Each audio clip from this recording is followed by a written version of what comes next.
오늘 마태복음 마지막 말씀입니다. 주일 2부 예배 때마다 마태복음을 가지고 하나님의 말씀의 인도를 받아왔는데 오늘 마태복음 마지막 장면입니다. 처음과 마지막 약속, 그 안에 사는 자, 그게 교회고 우리고 나입니다. 처음과 마지막 약속 안에 사는 것이 우리의 신앙생활입니다. 한번 같이 하십시다. 처음과 마지막 약속 안에 사는 자. 약속 안에 사는 사람이 우리입니다.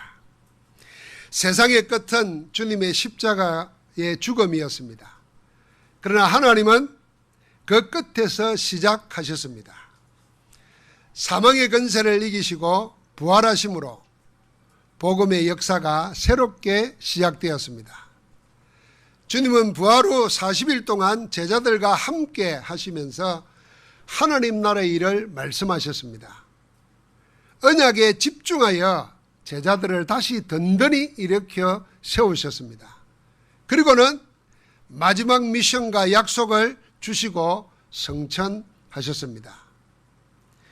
예수 그리스도의 사람은 주님이 주신 언약을 품고 미션을 실현시키는 삶을 사는 사람들입니다. 그 삶을 우리는 언약의 여정이라고 합니다.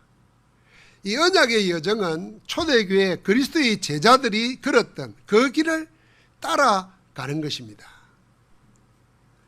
여러분과 내가 그냥 인생을 삽니다. 요즘은 80, 100살까지 삽니다. 그래서 100살을 놔둬보고 준비를 시키고 그럽니다.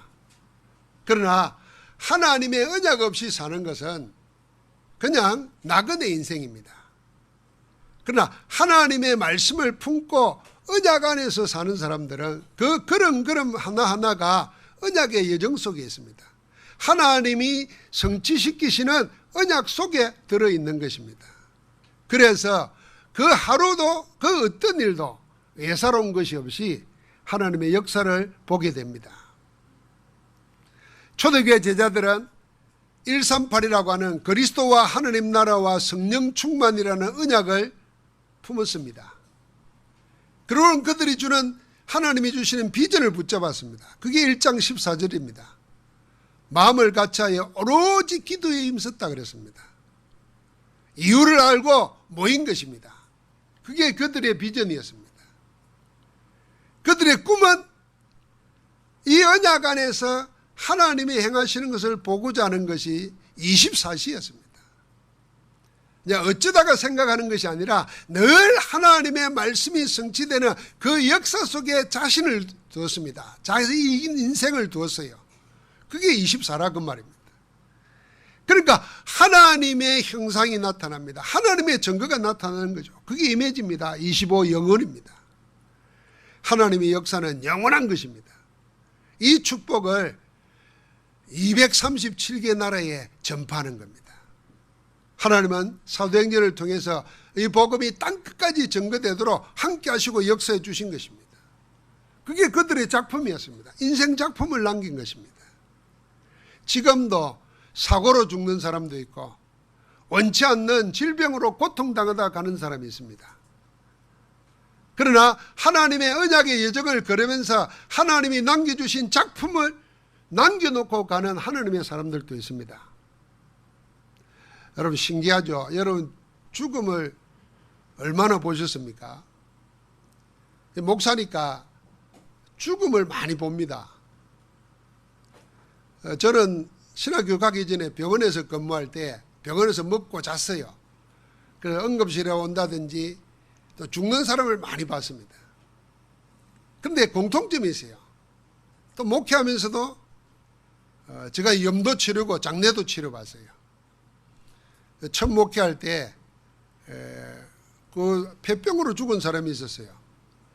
근데 눈 오는 날인데 염을 해야 장례를 치러 갈 거 아닙니까? 아무도 염하러 안 들어가요. 폐병이니까 옮길까 봐서 그러나 그렇게 생각했어요. 그런데 그 시골 동네는 자기 동네 사람이 아니고는 염을 안 해준다는 거예요. 타지에서 들어와서 사는 사람이라. 그 장례를 치는데 어떻게 해요? 그걸 내가 30대 때인데 내가 치르겠다고 했어요. 그랬더니 젊은 전도사가 장례 치료로 염화로 들어간다니까 체면상 따로 들어오더라고요. 제가 처음 염을 해봤어요. 염을 어쩌는지 몰랐어요.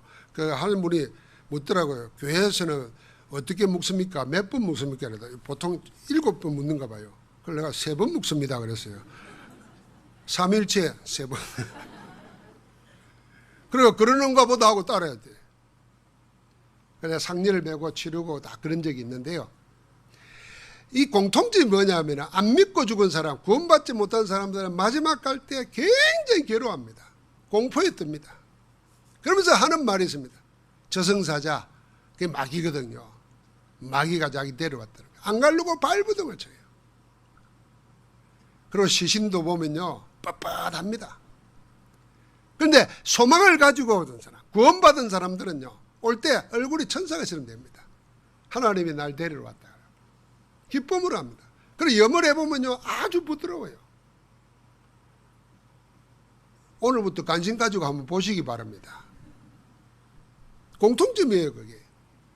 그래서 우리는 하나님의 말씀 언약을 품고 그 언약의 여정을 걸어가면서 하나님이 남겨놓은 작품을 남기고 가는 것입니다.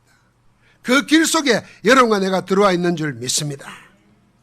이 언약의 여정을 걷는 언약의 사람들은 부활하신 주님께서 주신 메시지와 함께 살아가는 겁니다. 부활하신 그리스도께서 처음으로 주신 말씀이 마태복음 28장 10절에 나와 있습니다. 천사를 보내서 갈릴리로 가라. 내가 너희보다 먼저 갈릴리로 가느니 거기서 나를 보리라. 그 말씀입니다. 부활하신 주님께서 맨 처음 찾으신 곳이 갈릴리였습니다. 너희보다 먼저 갈릴리로 가신다고 하였습니다. 주님은 왜 먼저 갈릴리로 가셨습니까? 또 왜 갈릴리입니까? 갈릴리는 주님께서 하나님 나라의 복음을 시작하신 곳입니다. 갈릴리는 그 사역을 생을 걸고 할 제자들을 택하여 부르신 곳입니다. 갈릴리는 주님과 제자들이 함께 하나님 나라의 복음 운동을 하신 곳입니다.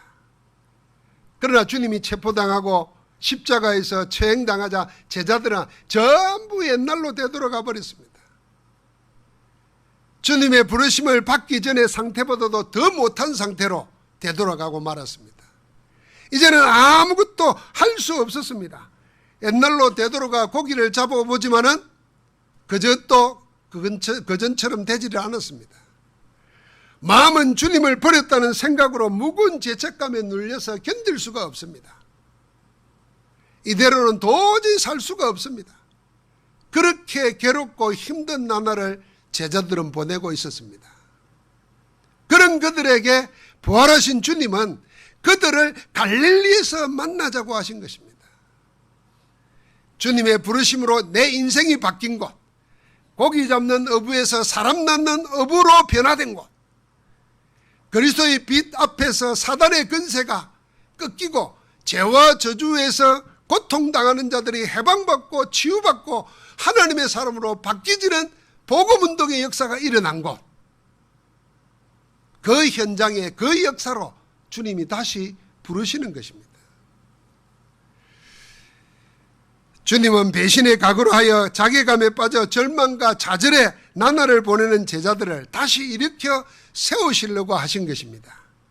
그래서 하나님의 역사를 체험했던 복음의 현장으로 부르시고 거기서 나를 볼 것이다 말한 겁니다. 지금 갈릴리, 그 갈릴리에서 주님은 지금도 역사하고 계십니다. 지금 우리가 주님을 만나고 하나님 나라의 역사를 볼 수 있는 여러분과 나의 갈릴리가 어디겠습니까? 언약의 여정을 걷는 사람들은 그걸 잘 찾고 살펴야 됩니다. 먼저 가셔서 그 역사를 다시 회복시키고자 하는 것, 거기서 만날 수 있는 주님, 그 현장이 어디냐고 말입니다. 그것은 지금도 복음이 아니면 안 되는 사람, 복음만이 답이 되는 인생 영적 문제의 현장,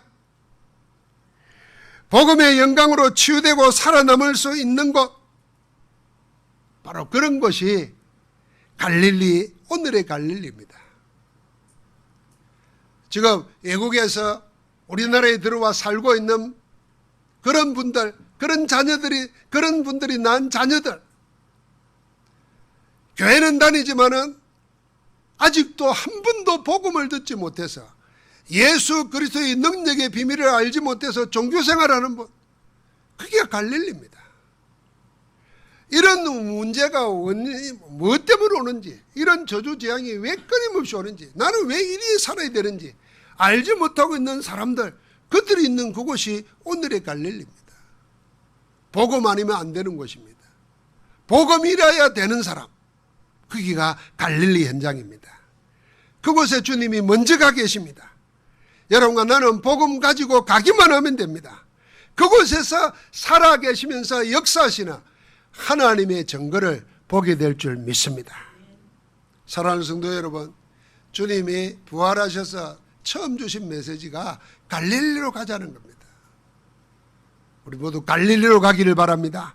갈릴리에서 부활하신 그리스도를 만나시기를 주의 이름으로 축복합니다.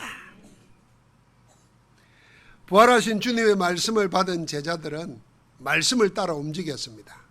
그래서 오늘 16절 말씀 보니까 예수의 명하신 산에 이르렀다 그랬어요. 어디 갔어요? 갈릴리로 가서 그랬습니다. 갈릴리로 간 제자들은 주님이 명하신 산으로 향했습니다. 그 산은 감난산입니다. 그 산에서 주님은 제자들과 함께 40일 동안 계시면서 하나님 나라의 일을 말씀하셨습니다. 이 성경에는 산 이야기가 많습니다.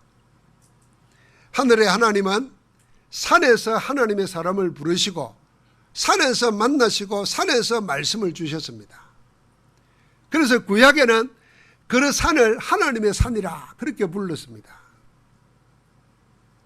모세와 엘리야가 대표적입니다.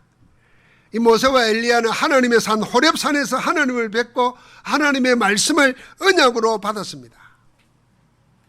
모세는 출애굽기 3장에서 하나님을 가시떨기 나무 가운데 불꽃으로 나타나신 하나님을 만납니다. 거기서 하나님의 천명을 듣습니다. 나중에는 그 산에서 언약을 맺습니다. 출애굽기 19장이죠. 그 산에서 40일을 하나님과 함께하면서 하나님의 백성이 살아가야 될 법을 계명으로 율법으로 받습니다. 40일을 그렇게 하나님과 함께했던 모세가 산 아래로 내려올 때는 얼굴에 광채가 났다 그랬어요. 빛이 나서 사람들이 그 얼굴을 볼 수가 없었어요. 그래서 수건으로 얼굴을 가렸다 그랬습니다. 여러분, 하나님과 함께 할 때 하나님의 역사가 우리 몸에도 우리의 얼굴에도 우리의 삶 속에 나타나게 되어 있습니다. 그 이후에도 모세는 산 아래에서 백성들이 거하는 진 밖으로 나가서 따로 장막을 치고 그걸 이름을 해막이라 지었습니다. 거기에서 산 위에서 하나님과 함께했던 시간을 놓치지 않고 계속 누렸습니다. 출애굽기 33장에 보면 나옵니다. 그렇게 하나님의 사람 모세는 하나님과 함께했던 그 영광으로 광야 40년을 이기며 살았습니다. 여러분, 우리가 주일날 와서 예배 한 번 드립니다. 예배 드리면서 받은 은혜를 집에서도 계속 가져간다면, 직장에서도 계속 가져간다면 어떤 역사가 일어나냐? 모세와의 응답이 일어나는 겁니다. 산 위에서 했던 것을 산 아래 내려와 가지고 따로 해막을 지어놓고 계속 그 안에서 함께하는 하나님을 누렸던 겁니다. 그러니까 그렇게 힘든 광야 생활 40년을 부족한 것이 없이 승리하면서 산 겁니다. 영적 원리가 똑같아요. 우리가 교회 왜 모입니까? 예배하면서 하나님의 음성을 받고 하나님의 은혜를 입고는 그대로 끝나는 게 아니고 집에 가서 그 일을 계속하는 겁니다. 직장에서 일하면서 그 일을 계속하는 겁니다. 하나님의 역사는 끊임없이 나타날 줄 믿습니다. 엘리야도 절망의 순간에 왔습니다. 그때 하나님의 천사가 전해준 말씀을 받고 40주야를 걷고 걸어서 하나님의 산 호렙에 이르릅니다. 거기서 지진과 불이 지난 후에 있는 하나님의 세미한 음성을 듣습니다. 그 산에서 세미한 음성으로 나타나신 하나님으로부터 천명을 새롭게 받습니다. 엘리야는 하나님이 보내신 불말과 불병거를 타고 죽음을 보지 않고 성천할 때까지 그 천명을 가지고 살았습니다. 언약의 여정을 걸은 거예요. 그래서 엘리사를 절대 제자로 세우고 하나님이 남겨놓은 숨겨둔 7,000명을 찾아서 제자로 세우고 현장을 바꿀 서밋으로 왕들을 기름 부어 세워놓습니다. 그러고는 성천합니다. 이처럼 하나님의 사람들은 전부 하나님의 산에서 하나님께 집중하여 힘을 얻었습니다. 그 영적인 힘으로 하나님이 주신 미션을 성취하고 하나님의 영광을 보았던 것입니다. 오늘부터 산에 올라가야 되겠구나. 여러분, 산에 올라가십시오. 그냥 산에만 가지 말고 기도하러 올라가세요. 여러분 집을 산으로 만드십시오. 하나님께 집중하는 그 하나님의 은혜와 힘을 얻는 하나님을 만나는 산, 그 내 집을 그렇게 만드세요. 여러분 교회가 그렇게 되도록 해야 됩니다. 내 있는 곳에서 하나님을 만나고 하나님 주시는 힘을 얻는 그 현장 되도록. 그래서 산에 모은 것은 집중하게 하기 위해서입니다. 저는 요즘은 산을 잘 안 올라갑니다만은 옛날에 등산할 때는 제 차에 항상 등산하고 다 있었어요. 그래서 포항에서 서울 올라가다가 중간중간에 차 세워놓고 산을 한 3시간 올라갔다 내려오고 이럽니다. 그래서 산을 다 보니까 그게 하나 있더라고요. 한 1시간 반 타면 굉장히 힘들 때가 있어요. 숨이 얼떡거리고 포기하고 싶고. 그럴 때 앉아서 쉬면 주저앉아요. 서서 나무에 기대가지고 몰아먹고 하면서 잠깐 묵상하면서 쉬면은 새 힘이 나와요. 아니 금방 조금 전까지 다 무너질 것 같은데 힘이 나서 또 그래요. 그래서 정상에 올라가요. 여러분 우리가 인생 살면서도 마찬가지입니다. 여러분 우리가 내가 가장 좋을 때 그거 가지고 평생 사는 게 아니라 순간순간 어려울 때마다 문제 올 때마다 뭘 얻어야 되나? 하나님 주시는 힘을 얻어야 됩니다. 내 인생의 전환점을 만들어야 돼요. 그게 도약점이 되도록 점핑 포인트가 되도록 만들어야 됩니다. 산이 그런 것입니다. 부활하신 주님께서 그 은혜를 지금 낙심과 절망으로 숨어든 제자들에게 주시려고 갈릴리의 감난산으로 모은 것입니다. 거기서 40일을 함께하면서 하나님 나라 일을 집중해서 말씀하신 것입니다. 하나님 나라, 하나님이 왕이 되셔서 친히 다스리시는 그 나라, 천국뿐만 아니라 그 천국이 이 땅에 이루어질 나라, 그 백성임을 알게 하시고 그 하나님 나라의 일, 성령이 역사하실 때 여러분과 나를 멸망으로, 실패로, 좌절로, 불신앙으로, 의심으로, 우울증으로 빠져들게 만드는 흑암의 세력을 꺾어버리시는 겁니다. 그게 하나님 나라의 일입니다. 영의 역사가 있다고 말입니다. 하나님 나라의 일이 일어납니다. 성령께서 기도에 응답하시고 그리고 영적인 역사를 믿어야 됩니다. 부활하신 주님은 산에서 40일 동안 제자들에게 집중하셔서 그들 각자에게 평생의 미션을 주었습니다. 제자들은 부활하신 주님께서 집중하면서 하나님 나라와 그 일을 받았습니다. 그리고 자기의 평생 미션으로 삼았습니다. 감람산에서 예수 그리스도와 제자들은 하나님 나라의 언약으로 완전히 하나가 되었습니다. 그 옛날 하나님의 산 호렙에서 모세와 엘리야가 하나님을 뵙고 언약의 말씀을 받아서 그 영광의 빛을 입고 내려와서 산 아래에서는 전혀 다른 삶을 살았던 것처럼 제자들도 감람산에서 완전히 답을 내고 산 아래에서 승리한 것입니다. 사랑하는 성도 여러분, 여러분과 내가 예배 올 때 그냥 오지 마시기 바랍니다. 내 인생을 살아갈 수 있는 모든 영적 힘, 하나님이 함께하는 비밀을 오늘 예배를 통해서 얻으리라, 이런 마음을 가지고 와야 돼요. 그래서 무엇이든지 준비하며 오는 게 좋습니다. 우리가 뭐 사람을 만나러 갈 때도 준비하고 만나는 만나면요 질이 다릅니다. 모든 만남에 하나님의 계획을 이루지 못하는 사람들은 늘 쫓겨가듯이 갑니다. 시간에 쫓기고 일에 쫓기고 자신의 문제에 쫓기고, 그러니까 주도적으로 뭘 못하지요. 늘 끌려갑니다. 그러나 준비한다는 말은 무슨 말이겠어요? 내가 사람을 만날 때도 준비할 수 있습니다. 옷을 뭘 입을까? 그 사람이 볼 때 내가 오늘 그 사람 만나면 어떤 표정을 지을까? 어떤 말을 할까? 오늘 그 사람은 무슨 생각을 가지고 있을까? 이게 준비하면 보는 눈이 다르고 만남이 다르죠. 그러면은 잠깐의 만남이라도 하나님의 응답을 볼 수 있어요. 그런데 보통 사람들은 거의 밀리다시피 끌려갑니다. 주도적인 삶을 못 사는 거죠. 우리가 예배도 마찬가지입니다. 여러분, 예배 시간은 정해져 있잖아요. 미리 준비하면은 얼마부터 준비해야 될까? 제가 흥에 이사를 갔어요. 그 전에 여기 살 때는 몇 분 걸린다는 시간을 알고 내가 8시까지 와야 되면은 언제 출발하면 된다 하잖아요. 내가 흥에서 올 때 막연하게 흥에 생각하면은 한 10분이면 되겠지 생각했더니 차를 가지고 운전을 해보니까 그게 아니에요. 저리 돌아오는가. 지난번에 저리 돌아봤고 이번에 이리 돌아왔는데 20분이 넘게 걸렸어요. 그러니까 미리 나왔어요. 여러분, 내가 마음속에 준비하는 것은 다릅니다. 하나님 앞에서 그렇게 되는 것입니다. 만약에 그리 되면은 여러분, 내 모든 것을 어디에서요? 산에서 다 얻었던 모세와 엘리야와 하나님의 사람들이 산 아래에서는 승리했거든요. 오늘 그런 응답을 찾아 누리기를 주의 이름으로 축복합니다. 성천하시기 직전에 주님과 제자들은 언약의 말씀으로 원내서가 되었습니다. 그래서 그 말씀, 그 언약의 말씀이 바로 오늘의 말씀입니다. 우리 18절부터 20절 말씀을 같이 한번 읽어보겠습니다.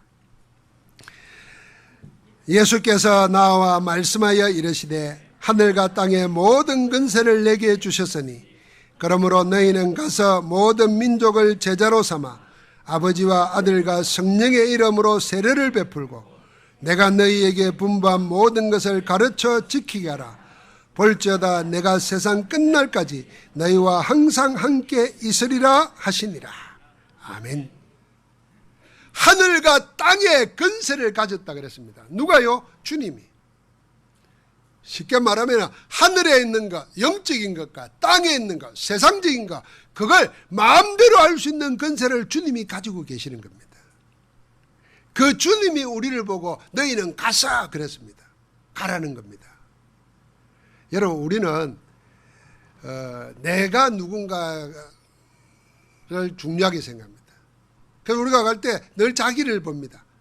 자기보다 더 잘 사는 사람, 더 배운 사람, 더 멋있는 사람 만나면 항상 자기를 비교해서 그 앞에 늘 주눅듭니다. 그러니까 안 되는 거예요.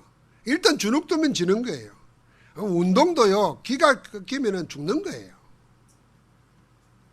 오늘 축구 아침에 보신다고 그러셨어요. 난 잤는데 아침에 틀어보니까 난리가 났더만요. 아무도 안 보셨구나. 우리나라 20세 선수들이요, 어린데도요, 야, 그 3대2로 이기고 있다가 마지막 연장 후반 한 몇 초 남겨놓고 한 골 먹어버렸어요. 3대3이 돼서. 그래가지고 페널티킥을 차는데, 야, 결국 이겼어요. 하여튼 역전에 역전 넣더라고. 그런데 우리 선수들이 옛날하고 달라요. 아예 뭔가 모르게 자신감이 넘쳐요. 얼굴이 밝아요. 그러니까 페널티킥을 실패했는데도 심판에 걸려가 다시 한번 더 차라는데도 세게 차버리는 거 들어가더라고. 우리 같으면 벌써 한 번 실수했으니까 그게 다 묶일 텐데. 그러니까 운동을 해도 자기 자신감이 있어야 됩니다. 우리가 인생을 살아가는데 자신감이 있어야 되잖아요. 자기가 누군지를 알아야 됩니다. 그런데 우리는 늘 육신적으로 나를 봅니다. 못 배웠니, 잘 배웠니, 가졌니, 못 가졌니, 이걸 봅니다. 그래서 제자들에게 하늘과 땅의 근세를 내게 주셨으니 주님이 가지고 있단 말이에요. 그 주님이 우리를 보내시는 겁니다. 그래서 우리는 나로 가는 게 아닙니다. 내 개인으로 가는 게 아닙니다. 하늘과 땅에 근세가 있으신 주님이 함께 하시는 줄 믿습니다. 주님의 이름으로 가는 겁니다. 그걸로 그래서 전도할 때는요, 사정하러 가는 게 아니에요. 설득시키러 가는 게 아니에요. 물건 파러 가는 게 아닙니다. 덜덜 떠는 게 아닙니다. 하늘과 땅에 근세가 있으신 주님이 보내서 가는 거예요. 우리가 가진 복음, 저들이 듣기만 하고 받기만 하면 인생 바뀌는 거예요. 사망에서 생명으로, 마귀의 자녀에서 하나님 자녀로, 운명과 저주, 죄와 사망의 법에 묶여있는 자가 생명의 성령의 법으로 옮겨지게 되는 거예요. 당당하게 가야 되는 겁니다. 그 주님이 우리에게 약속하신 약속이, 처음과 마지막 약속이 임마누엘입니다. 내가 세상 끝날까지 너희와 항상 함께 있으리라. 이건 마지막이에요. 그런데 주님이 오실 때 그 이름을 임마누엘이라 하라 그랬어요. 마태복음 1장 23절에. 그 말은 하나님이 너희와 함께 계시겠다 함이라 그랬습니다. 그래서 주님의 처음과 마지막 약속, 주님의 약속의 전부가 뭐냐면 우리와 함께 한다는 겁니다. 여러분과 나와 함께 하시기 위해서 그리스도로 오셔서 지금도 우리 가운데 함께하고 계시는 줄 믿습니다. 여러분, 나에게 언제 하나님의 능력이 나타날까? 하나님의 능력이 언제 나타나겠습니까? 말씀을 들으면서 그 말씀이 메시지로 담겨져야 파워, 능력이 나타납니다. 거의가 말씀을 그냥 듣습니다. 진짜 듣는 겁니다.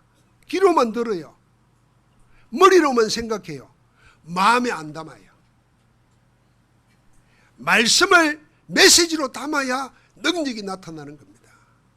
말씀은 지금도 역사하고 계십니다. 살아있습니다. 말씀으로 성령이 역사하시고 말씀으로 하나님이 역사하는데 내가 그 말씀을 메시지로 안 담는 거예요. 여러분 다 지금 메시지 설교 듣잖아요.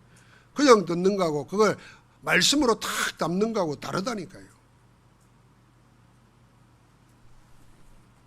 이 말씀으로 담길 때 하나님의 능력이 나타나는 거예요.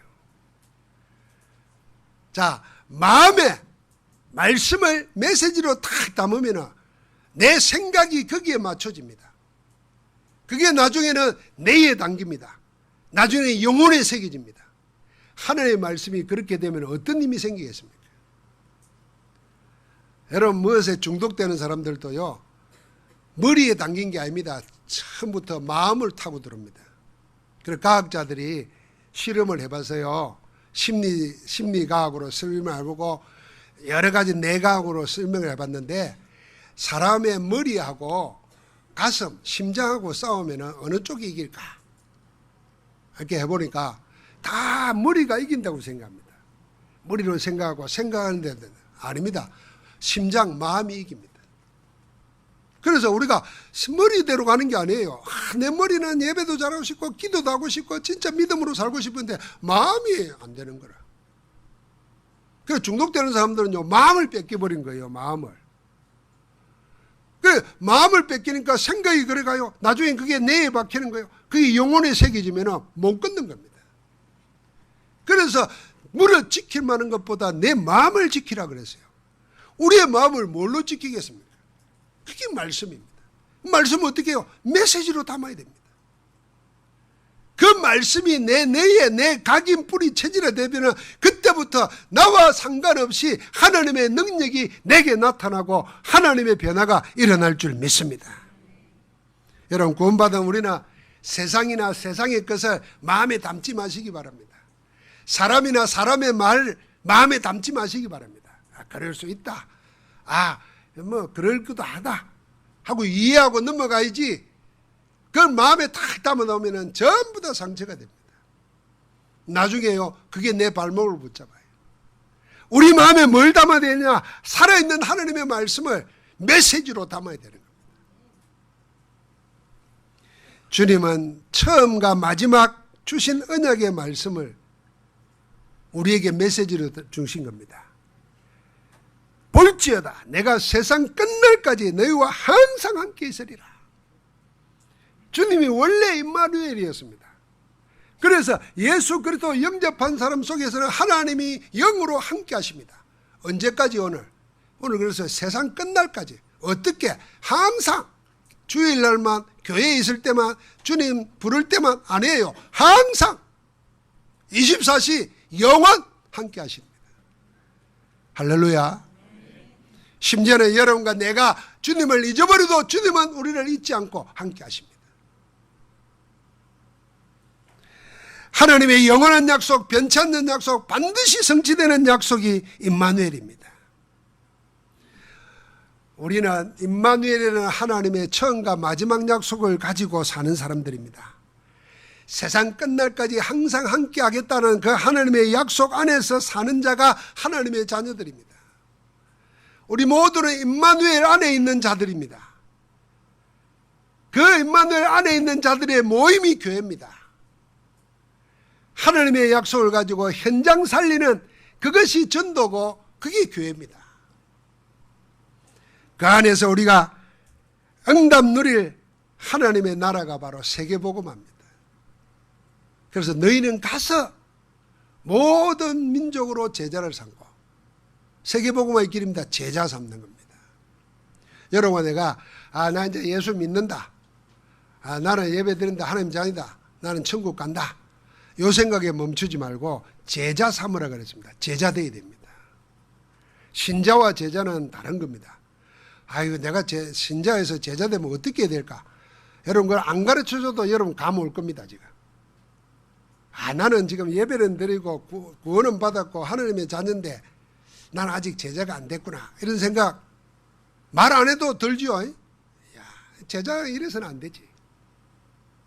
아마 예배만 나오는 분들은 훈련받고 막 전도 현장 다니고 막 중직자 되고 이런 분 보면 저 사람에 비해서 나는 제자 아니지, 이런 생각이 들 겁니다. 그런데요, 우리도 내가 만약에 지금 사람 때문에 시험 들면 제자 아닙니다. 아직 아마 반제자일 거예요. 반제자. 제자는 복음에 확실하기 때문에 어떤 것에도 영향받지 않습니다. 다 수용하고 이해하고 다 배려할 수 있습니다. 제자는 안 넘어지는 거예요. 안 걸려드는 겁니다. 그 제자 삼으라 그랬어요. 그리고 뭐라 그랬습니까? 교회화 되게 했습니다. 아버지와 아들과 성령의 이름으로 세례를 주고, 이 말은 교회화 되게 하는 겁니다. 교회가 뭔지를 알게 해야 되는 겁니다. 그리고 뭐합니까? 가르쳐 지키게 하라, 재생산하게 하는 겁니다. 이게 세계화시키는 겁니다. 세계복음하는 겁니다. 말씀을 맺으러 갑니다. 사랑하는 성도 여러분, 여러분은 지금 여기를 무엇으로 살고 있습니까? 오늘 갈릴리로 보내시고 감람산에서 40일 함께 하시면서, 그리고 마지막 약속을 주시면서 무엇으로 살게 하십니까? 세 가지에 집중하면서 살게 하시는 겁니다. 우리가 세 가지에 집중하면은 하나님의 새로운 시작을 볼 수 있습니다. 그 첫 번째가 말씀에 집중하는 겁니다. 말씀에 집중하는 것이 복음의 능력으로 사는 것입니다. 나는 뭘로 살까? 복음의 능력으로 살아야 됩니다. 어떻게 살까? 말씀에 집중하는 것입니다. 아마 그리 못하는 분들은 이렇게 메시지 주일날 듣고 주부에 있어요. 여러분 메모하시고, 여러분 마음속에 남아있는 거 그대로 기억하지 말고 여러분 메모해가지고 집에 가서 적어놓고 한번 보시기 바랍니다. 매일 한번 보시면서 기도해 보시기 바랍니다. 말씀에 집중할 때 하나님의 능력이 나타납니다. 그러면 다른 말로 말하면 우리를 하나님의 말씀에 집중 못하도록 하는 것이 너무 많다는 겁니다. 여러분, 복음에 집중해야 되는데 쓸데없는 것, 성경 가지고 쓸데없는 것에 집중하는 사람 많아요. 예를 들면 당연한 의심일 수 있어요. 생각할 수 있어요. 하나님이 모든 거 다 아신다면서 그럼 선악과를 왜 만들어놨어? 왜 그걸 따먹게 해가지고 또 보내고, 하나님 지 마음대로네. 자꾸 그런 데 관심 가지. 복음으로 관심 가져야 됩니다. 만약에 이순신 장군 같은 사람은 예수 있는 줄도 몰랐는데 어떻게 됐을까? 뭐 자꾸 이런 데 관심 가지면은 그게 복음에 집중하고 말씀에 집중하는 게 아닙니다. 여러분, 나에게 말씀에 집중하도록 오늘 예배의 메시지를 주신 거예요. 그러니까 받은 메시지를 가지고 집중해야 됩니다. 자, 우리는 구원받았어요. 하나님의 자녀예요. 하나님이 오늘 우리에게 말씀을 주신 거예요. 그걸 가지고 집중해야 됩니다. 그러면은 하나하나 성령께서 다 알게 하십니다.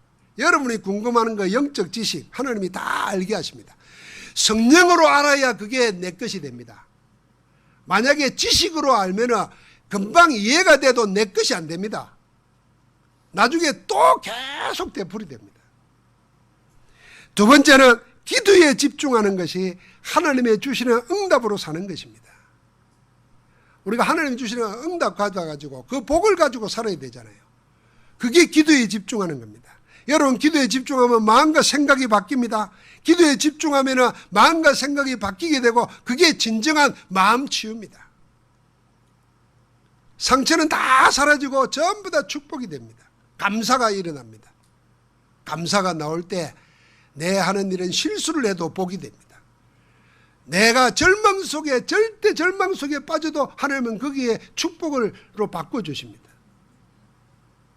마음이 상해 있으면은, 여러분, 마음이 치유되지 않으면은 기도를 해도 평안이 없습니다. 그런데 말씀 가지고 집중하면서 기도에 집중하면은 마음과 생각에 온전한 치유가 일어나면서 감사가 회복돼요. 그러면요, 기도가 즐거워집니다. 마지막에 어디에 집중하는 겁니까? 전도에 집중하는 것이 현장 살리는 전도자로 사는 것입니다. 여러분, 내가 전도자로 살 때 모든 삶의 상태가 온전해집니다.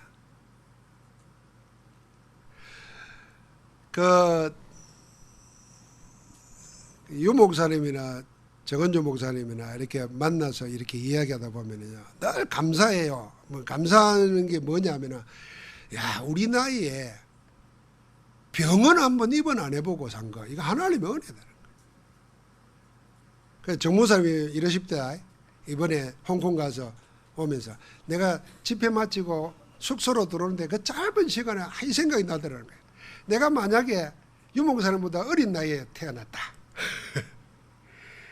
내가 만약에 이상배 후배로 태어났다. 힘들었을 거라는 거예요.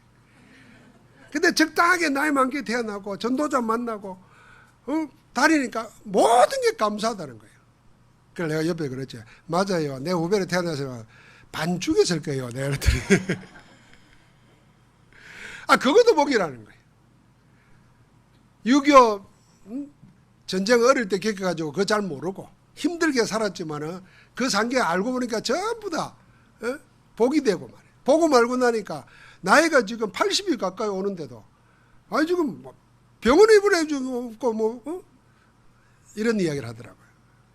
그래서 제가 뭘 생각했냐면요, 우리가 하나님의 천명을 가지고 살면은 하나님이 그것 때문에 우리를 지키신다는 걸 알아야 됩니다. 우리의 육신의 삶을, 우리의 삶의 상태를 내가 나를 위해서 살고 세상 위해서 사니까 나도 모르게 자꾸 놓치는 겁니다. 내 인생을 터내야 됩니다. 어디로요? 하나님께 집중해버려요. 하나님께 내 인생을 드릴 때 하나님이 책임지시는 거 누리고 사는 게 우리라 그 말입니다. 왜요? 처음과 마지막 약속이 뭐였습니까? 내가 세상 끝날까지 너희와 항상 함께 있겠다 그랬어요. 함께 하시면 염려할 게 없습니다. 근심할 게 없습니다. 반대로 애쓰고 반대로 나태할 이유도 없습니다. 함께 하면 됩니다. 사랑하는 성도 여러분, 오늘도 약속 안에서 말씀과 기도, 전도에 집중하면서 하나님이 행하시는 그 축복의 약속 안에서 승리하며 살기를 주의 이름으로 축복합니다. 하나님 감사합니다. 우리를 복음 안에서 구원하여 주시고 그리스도 예수 안에 살도록 우리를 택하여 주시니 감사합니다. 이제 이 세상을 예수 그리스도의 생명 가지고 하나님이 우리에게 처음과 마지막으로 주신 약속, 세상 끝날까지 항상 너희와 함께 있겠다고 하신 그 약속 안에 살게 하여 주옵소서. 어떤 것에도 흔들리지 아니하고 함께 하시는 그리스도를 누리며 승리하며 나아가게 하옵소서. 지금도 우리 안에서 우리와 함께 하시며 그 일을 이루시는 주 예수 그리스도 이름으로 기도하옵나이다. 아멘.